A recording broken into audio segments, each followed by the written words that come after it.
यहाँ बहुत दिनों पहले की बात है कि एक बहुत ही अमीर सौदागर बहुत दुखी रहता था क्योंकि उसके कोई बेटा नहीं था। वह यही सोचता रहता था कि कौन उसका नाम आगे चलाएगा, कौन उसका व्यापार संभालेगा, वह किसको अपना इतना सारा पैसा देकर जाएगा। ऐसे ही सवाल उसके दिमाग में हमेशा घूमते रहते थे और उसकी नाउम्मीद आत्मा से एक ही दुख भरा जवाब बार बार आता, मेरे कोई बेटा नहीं है, मेरे कोई बेटा नहीं है। उसने बताए गए समय पर बहुत प्रार्थनाएं की, उसने बताए गए दिनों पर बहुत उपवास किए, उसने बताई गई चीजों के बहुत दान दिए, पर ऐसा लगता था जैसे भगवान की कृपा दृष्टि उसके ऊपर थी ही नहीं। उसके कान उसकी तरफ से खुले ही नहीं थे। ऐसे उसको लगता था भगवान जो सोचता है वह आदमी के सोचने से मेल नहीं खाता। भगवान की इच्छा थी कि उसको एक बेटा मिले, सो समय आने पर उसके एक छोटा सा बेटा पैदा हुआ। सौदागर ने उसका नाम हाय बंद रखा। जब वह 5 साल का हो गया तो उसने उसको स्कूल भेजना शुरू कर दिया। वह 10 साल का होने तक पढ़ता रहा। एक दिन वह सौदागर अपनी दुकान की खिड़की के पास बैठा हुआ था कि उसकी दुकान के सामने से दो लड़के फटे कपड़े पहने जा रहे थे। उसने उनको बुलाया और उनसे पूछा कि वे इतने गरीब क्यों थे। उन्होंने उसको बताया कि उनके माता पिता और भाई मर चुके थे और वे अपने किसी ऐसे दोस्त या रिश्तेदार को नहीं जानते थे जिससे वे कोई सहायता ले सके, इसलिए वे इस तरह मारे मारे फिर रहे थे। यह सुनकर सौदागर को उन पर दया आ गई। वह उनको यह सोचकर अपने घर ले गया कि उसके बेटे को अच्छा साथ मिल जाएगा और साथ में वहां उसकी दुकान पर इधर उधर का काम भी कर दिया करेंगे, साथ में उनकी भी सहायता हो जाएगी। उसने उनको अपने बेटे के साथ ही पढ़ाया लिखाया। अब जैसा कि हम देखेंगे कि ये बच्चे उसके लिए बहुत ही बुरे साबित हुए, बजाय इसके कि वे अपने इस दयालु मालिक को और प्यारे से साथी को धन्यवाद देते या उनकी सहायता करते। उन्होंने तो उनके खिलाफ जालसाजी शुरू कर दी और उनको बड़ी शर्मनाक हालात में डाल दिया। वे सौदागर के बेटे हाय बंद के साथ रोज स्कूल जाते, पर हाय बंद तो बड़ी मेहनत से पढ़ता, जिससे वहां तो बहुत होशियार हो गया, जबकि वे दोनों आलसी और लापरवाह थे। सो उन्होंने वहां अपने जैसे बच्चों से सिवाय बुराइयों के और कुछ नहीं सीखा। एक दिन जब वे तीनों सुबह को स्कूल जा रहे थे तो वे शादी के बारे में बात करने लगे। उन दोनों बच्चों ने हाय बंद से कहा, देखो हमें मालूम है कि तुम्हारी शादी तो बहुत जल्दी ही हो जाएगी, क्या तुम अपने पिता से कहकर हमारी शादी नहीं करवा सकते। हाय बंद बोला, हाँ हाँ क्यों नहीं, मैं अपने पिताजी से कहूँगा कि वह तुम्हारी शादी पहले कर दे, बाद में मेरी शादी करे। इसके कुछ समय बाद ही सौदागर ने शादी कराने वाले को कई जगह भेजा कि वह किसी अमीर परिवार की कोई सुंदर पढ़ी लिखी होशियार लड़की देखकर आए। लड़की देख ली गई और हाय बंद की शादी तय हो गई। शादी के दिन सौदागर ने अपने दोस्तों को एक बहुत बड़ी दावत दी और गरीबों को बहुत दान दिया। फिर उसने अपने बेटे को राजा जैसे कपड़े पहनाए और उसको दुल्हन के घर भेजा। दोनों नीच लड़कों को इस बात का पता था, सो वे उससे पहले ही उसकी ससुराल पहुंच गए और दुल्हन के माता पिता को बरगलाने की कोशिश की कि हाय बंत तो कुछ पागल सा है, आप किससे अपनी बेटी की शादी कर रहे हैं। यह सुनकर वे दोनों बहुत दुखी और नाराज हुए। यह बात अगर उनको कुछ पहले पता चली होती तो उन्होंने सगाई तोड़ दी होती, पर अब वे क्या करें? अब तो बहुत देर हो चुकी थी। दूल्हा अपने घर से चल चुका था। इधर वे दोनों लड़के फिर हाय बन से मिलने के लिए जल्दी से चलकर वापस आए और उसको दवा मिले हुए कुछ फल खाने पर मजबूर किया। उन फलों को खाकर वह बिल्कुल बेवकूफ सा दिखाई देने लगा। इसके बाद वह तुरंत ही सौदागर के पास उसके घर गए और आंखों में आंसू भरकर बोले, जैसे कि वे अपनी इस खोज पर बहुत दुखी हो कि वह लड़की जिससे वह हाय बंद की शादी करने जा रहा था, वह तो एक राक्षसी थी और आदमियों को खा जाने वाली थी। हाय बंद का पिता यहाँ सुनकर सोच में पड़ गया। अब वह क्या करे? शादी की घड़ी आ रही थी और सब लोग दूल्हे के इंतजार में थे।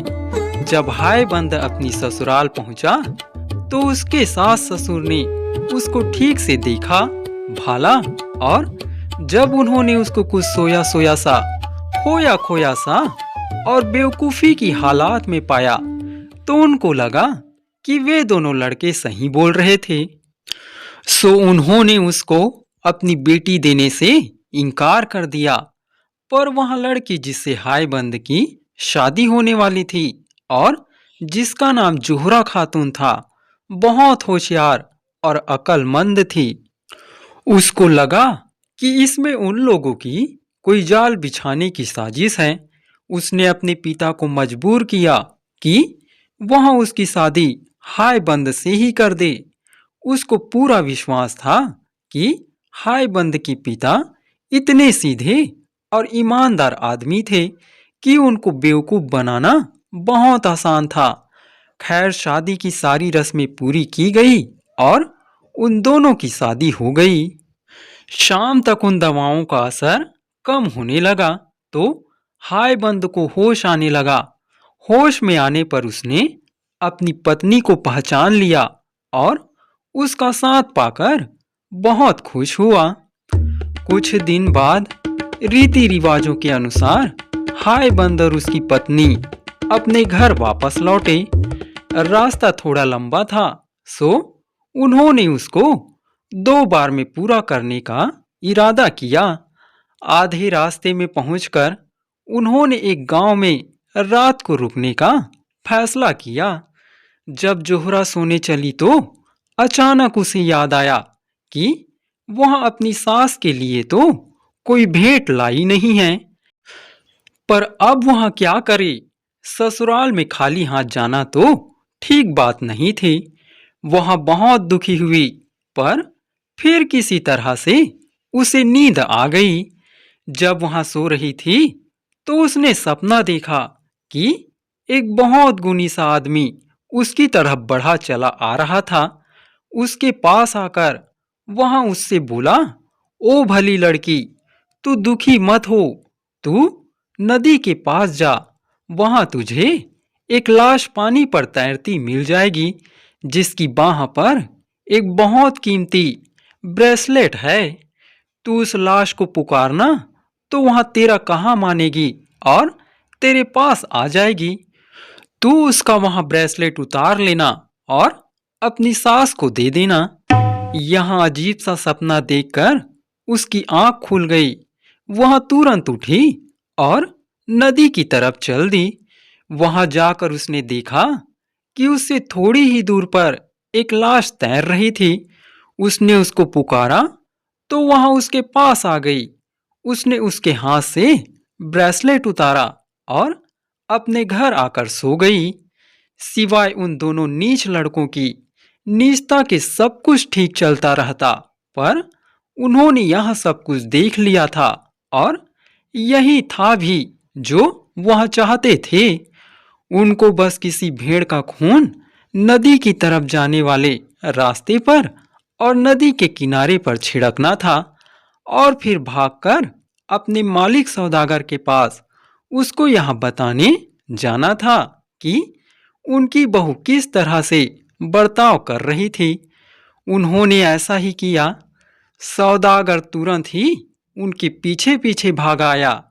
जब उसने खून के निशान देखे तो वह ऐसे रो पड़ा जैसे कोई मरने वाला रोता है।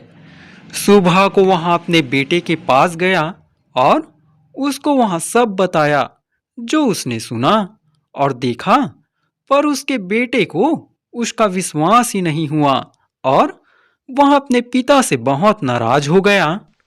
सुबह को पूछने पर दाई ने बताया कि आधी रात के करीब उसकी मालकिन कुछ देर के लिए घर के बाहर गई तो थी, लेकिन वहां बाहर गई क्यों थी यहाँ उसको नहीं पता। हाय बंद को यहाँ सुनकर बहुत आश्चर्य हुआ और उसको इस नीच कहानी पर विश्वास करना पड़ा। इसका परिणाम यहाँ हुआ कि वह अपनी पत्नी से अलग अलग रहने लगा। सारी बारात दुखी सी सौदागर के घर वापस आई। जोहरा को एक अलग कमरे में रख दिया गया जहां केवल उसकी दाई ही जा सकती थी और कोई नहीं। एक दिन जोहरा की सास ने दरवाजे की झिरी से जोहरा के कमरे में झांक कर देखा तो वहां का दृश्य देखकर डर के मारे बेहोश होते होते बची। इस तरह काफी समय बीत गया।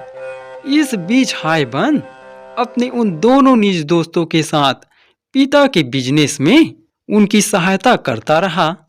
वह अभी भी उन दोनों को अपना दोस्त ही समझता था।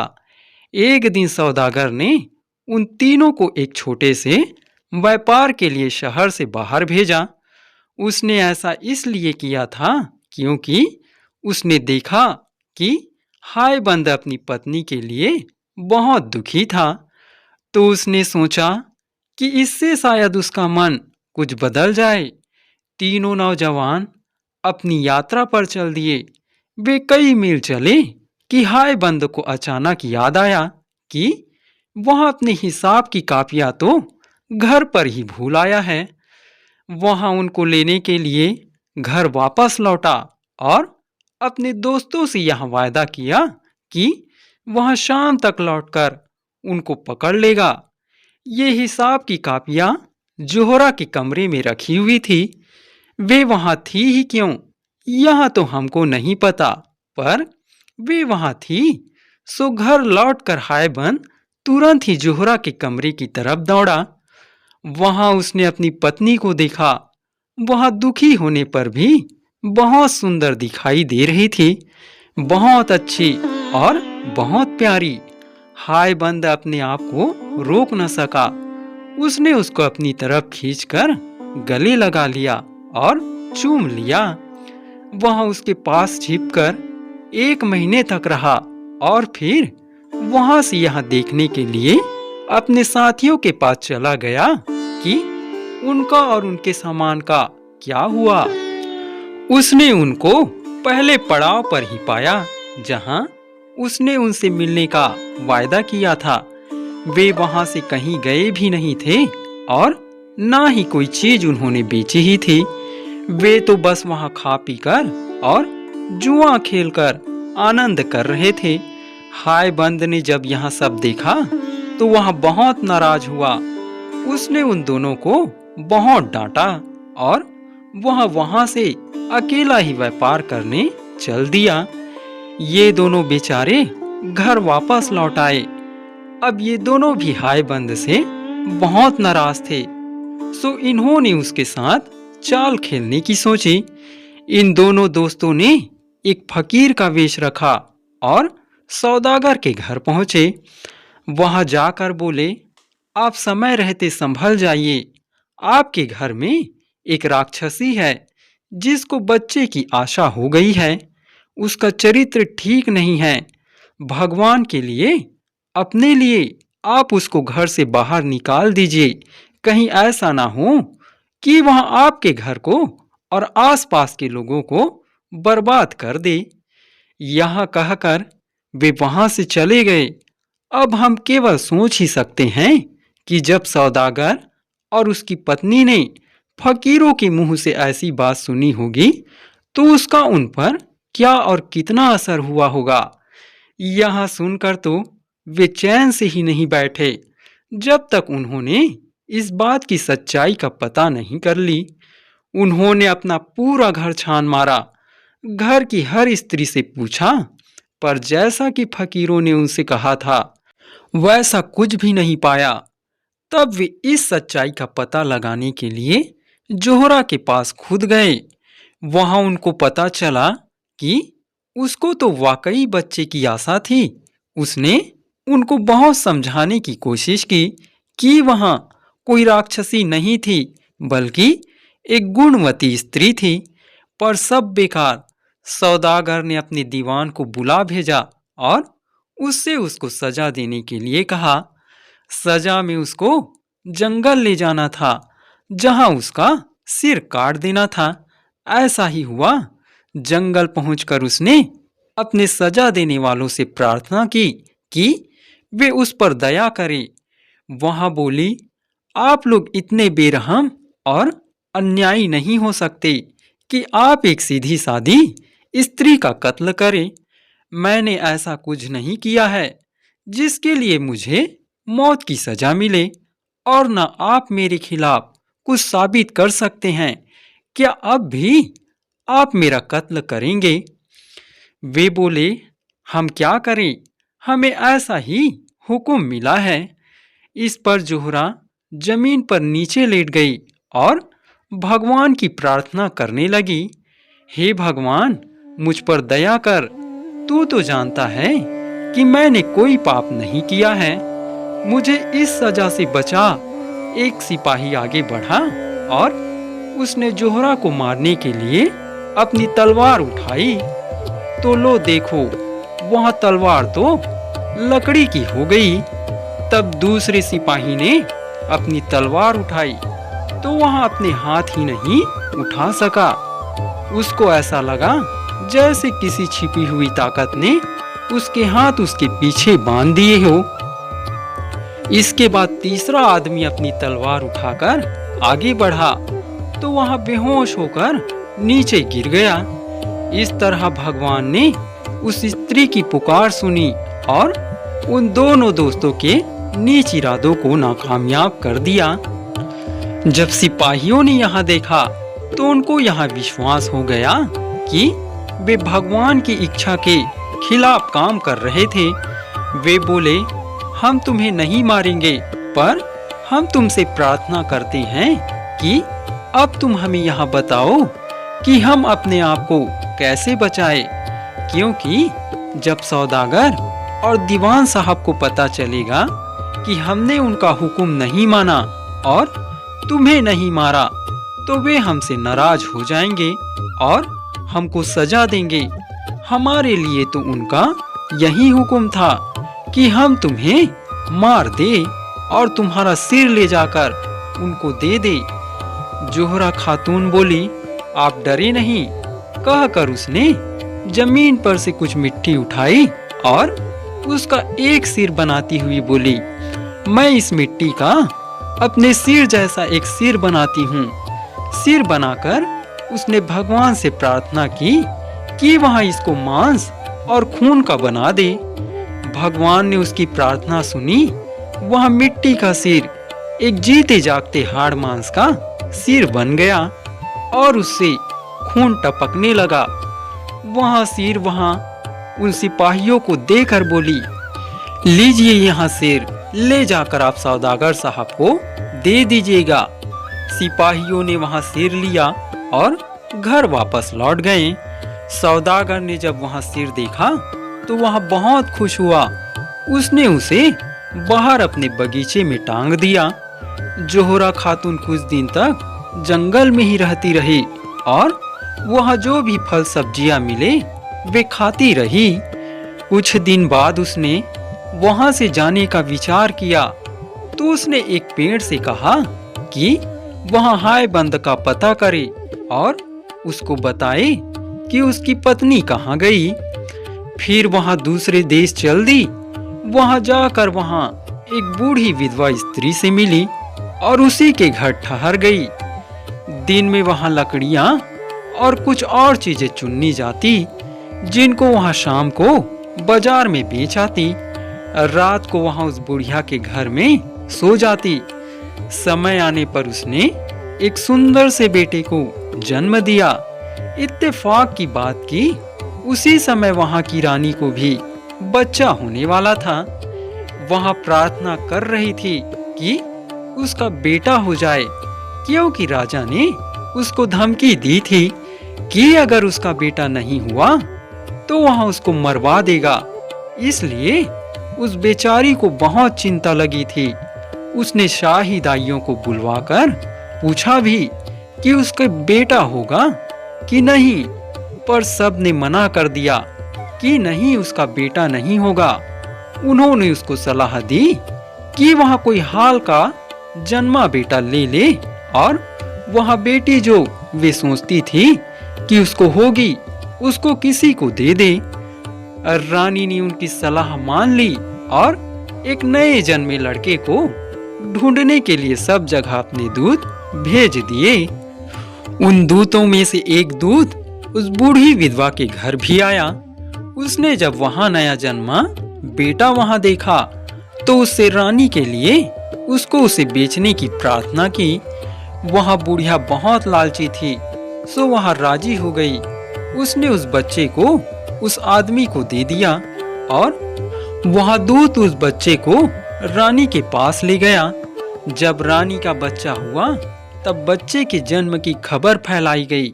सारे देश में खूब खुशियां मनाई गई।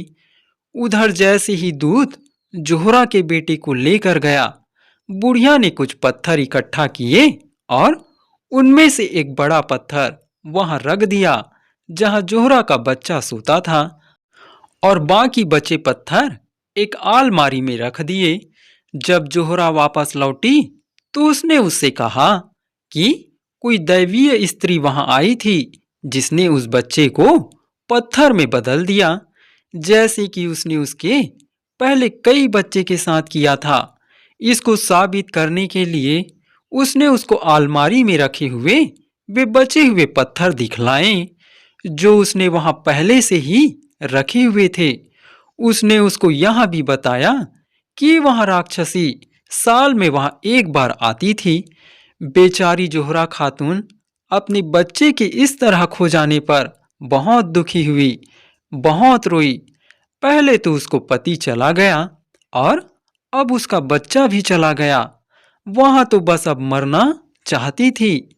यह दुनिया उसके लिए बहुत ही खराब और मुश्किल वाली लगी।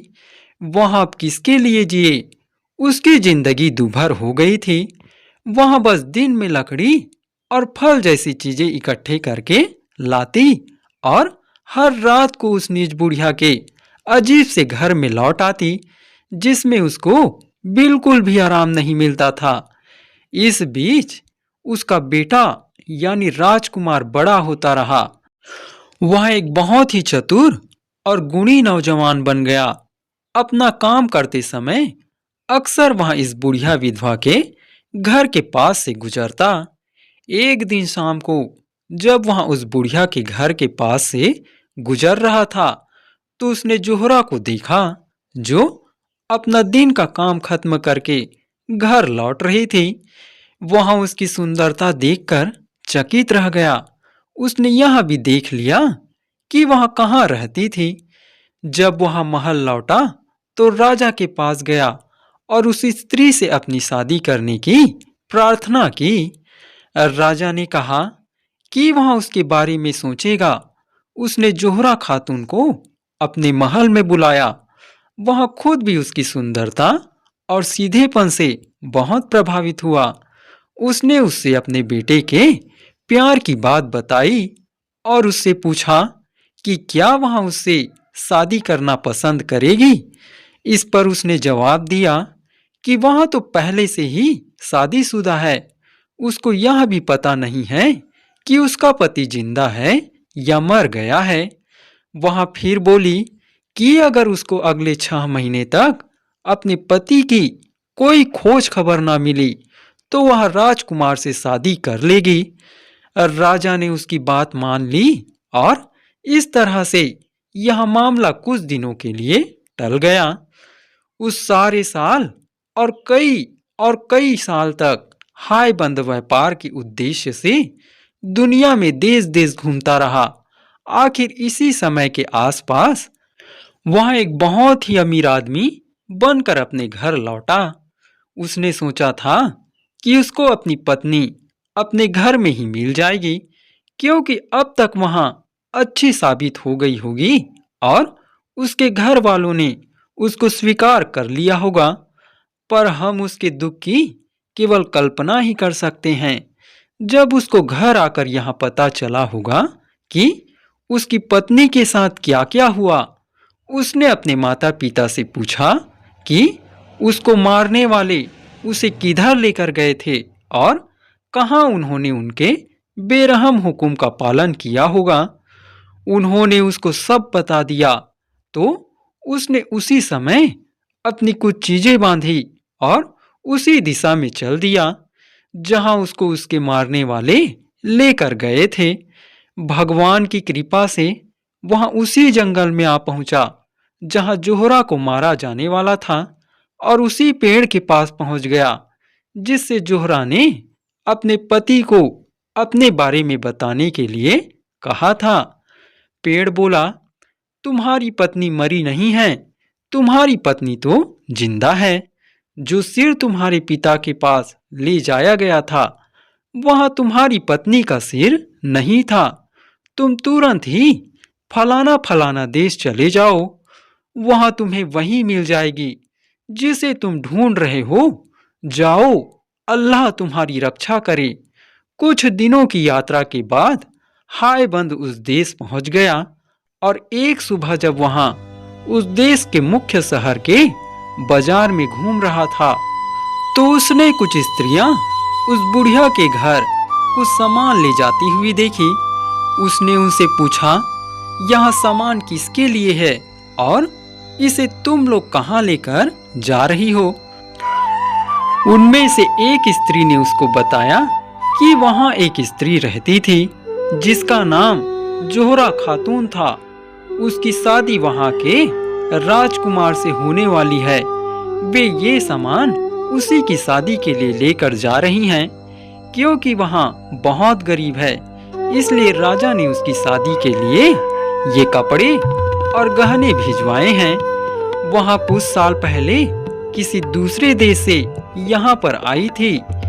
यहाँ सुनकर हायबंद ने उस स्त्री को अपना नाम लिखी एक अंगूठी दी और उससे प्रार्थना की कि वहां उसे उसको दे दे।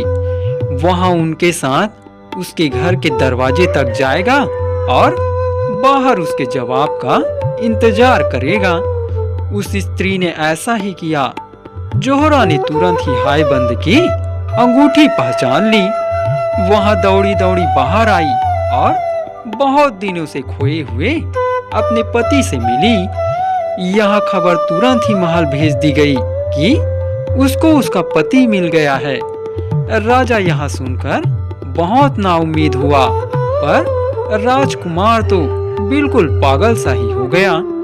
वहां अपने पागलपन में दौड़ा दौड़ा जोहरा के घर गया और अपनी पूरी कोशिश की कि वहां उसके साथ उसके महल चले। पर जैसे ही जोहरा ने उसे देखा तो वहां उसको तुरंत ही पहचान गई कि वहां उसका बेटा है। सब कुछ साबित हो गया। रानी ने स्वीकार कर लिया कि वह उसका बेटा नहीं था। बूढ़ी विधवा ने भी स्वीकार कर लिया कि वह बच्चा उसने राजा के आदमियों को बेचा था। उस दूत ने भी स्वीकार कर लिया कि वह राजकुमार को उस बुढ़िया के घर से खरीद कर ले गया था।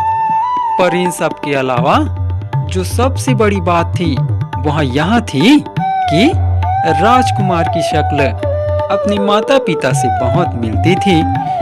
राजा ने जब यह सब सुना तो वह तो बहुत गुस्सा हुआ। उसने तुरंत ही अपनी रानी को देश निकाला दे दिया और उस बूढ़ी विधवा को मरवा दिया। हायबंद और उसकी पत्नी अपने बेटे के साथ अपने देश वापस लौट आए, जहां वे बहुत दिनों तक खुशी खुशी रहे।